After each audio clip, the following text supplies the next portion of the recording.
ফালতু ভাবিছে নেকি? মোক সময় দিব ক'ৰ পৰা এইটো বস্তু বুজি পালে? মই ফালতু মানুহ এটা নেকি? মই কংগ্ৰেছৰ ভয় নাখাওঁ, মই মাৰ গাখীৰ খাই জন্ম হৈছো।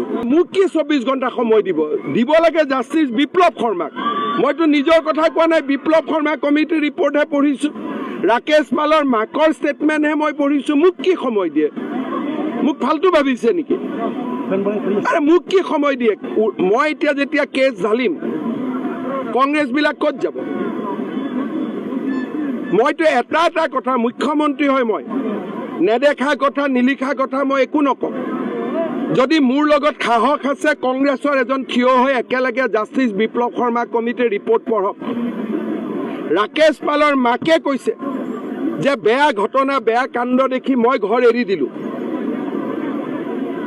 কমিটিৰ ৰিপৰ্টত লিখা আছে যে সোণৰ গহনা কাবাৰ বিয়াত প্ৰেজেণ্ট দিলো, আজিলৈকে নাই লোৱা বুলি কৈছে। আৰে মোক সময় দিয়ে,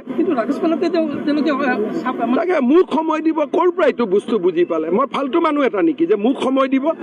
কাক সময় দিব লাগে? ৰাকেশ পালক সময় দিব লাগে। ৰাকেশ পালক একো কৰিব নোৱাৰে একেলগে লুটি পুটি খোৱাৰ কাৰণে, আৰু মোক ভয় খুৱাব খোজে। মই কংগ্ৰেছৰ ভয় নাখাওঁ, মই মাৰ গাখীৰ খাই জন্ম হৈছো।